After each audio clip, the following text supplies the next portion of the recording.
Ladies and gentlemen, welcome back to the channel. I wanted to show you something real quick. I wasn't going to really do a video on this, but I got to thinking that some people may need to know a little bit about wheel spacers. Maybe you're new to the sport and maybe first time owner of a side-by-side or an ATV, and you hear people talking about wheel spacers and why people use them, what they're for, what's the pros and cons of them.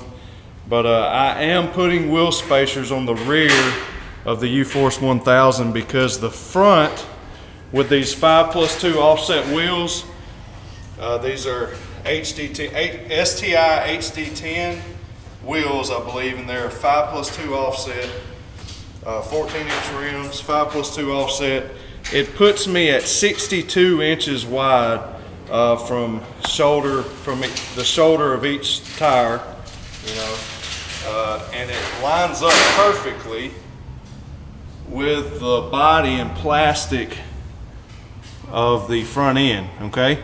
And then on the rear, if you notice, you can already tell right here, of course it is jacked up and the wheels have dropped a little bit, so they're much further in than what they would be if the suspension was compressed and sitting at normal ride height. But it's way inside and it looked kind of funny to me, and I measured it and it was 60 inches wide. So I'm putting I'm going with 1.5-inch wheel spacers in the rear, and that's going to set it probably, I guess that would put it about 1 inch wider in the rear than the front. Ideally, I would go with 1-inch wheel spacers in the rear and not put any spacers up front. But that's what I have here today, and so I'm going to put 1.5, and we're going to see how it turns out. But I think it's going to look good. You don't want to go with too wide of a wheel spacer, because the wider you get, the more stress you're putting on your wheel bearings and stuff. So I say, you know, if you can, don't go wider than 1.5, especially no wider than 2-inch wheel spacers. But I'm going with 1.5. We're going to see how that puts us. And there's a little tip and trick. You know, what that's doing is when you put the wheel spacers on, you don't want to have to worry about the lug nuts on the wheel spacers backing out. So we're going to show you a little trick when we put these on that I recommend you doing. So we're going to do that now. So we're going to put some blue Loctite on the studs here, and we're going to torque them to spec, which is 81 foot-pounds of torque. That is what is in your CFMOTO manual for these particular threads and lug sizes.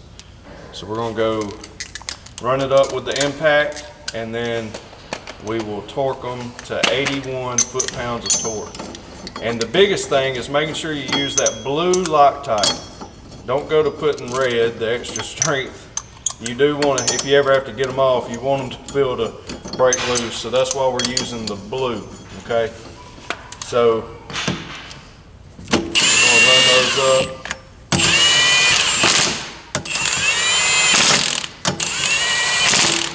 Beautiful. All right, so you're going to want to put the parking brake on since we have it jacked up, and we're going to rotate around and torque them to 81 foot-pounds of torque. Because we do not, once we put the tire on, we don't want to have to worry about checking lug nuts and taking all the tires off and checking like 2 times the amount of lug nuts you normally would want to check before you go on a big ride. So anyways, we got that torque to spec, and we put some blue mild Loctite on it. Now we're going to torque the lug nuts. We're not going to put, you can put Loctite on your lug nuts on your wheels. Make sure you don't go red, use the blue stuff. But we're not even going to worry about it. Most people don't. But we are going to torque them to 81 foot-pounds of torque. And that's 81 foot-pounds of torque on the U-Force 1000. And I'm suspecting that's going to be the same thing for the Z-Force 950. because it's the same lug pattern and thread size. All the rest of the CFMOTO lineup is the same. Is that right, Joe? Yep. And I wish I had the exact spec, but I want to say it's somewhere around 68, 65 foot-pounds of torque, like on all the C-Force models and your other side-by-sides that are not the U-Force 1000 and the Z-Force 950. So yeah, nothing special on this video, and some of you probably have already clicked off because this is something that you know, but some people are new to the sport, new to owning a side-by-side or four-wheeler, and we just wanted to throw this up there for y'all. Maybe it was a little helpful. Use some blue Loctite if you get some wheel spacers. Don't go too crazy on your wheel spacer size. You know, stay under 1.5 inches, 2 inches max, in my opinion, because like I said, the wider you get, the more stress you're putting on your wheel bearings and the suspension components. So anyhow, we're gonna do the other side, same exact thing, but I ain't worried about showing you on video, but it's the same exact mirrored image. Make sure you torque everything, check everything twice, and that way you don't have any accidents when you go out on a ride. But I hope y'all enjoyed this one. We got a lot more how-to videos, funny videos, some riding footage. Got some awesome things coming your way, so stay tuned. God bless y'all, and as always, remember to keep it real. We will see you in the next one.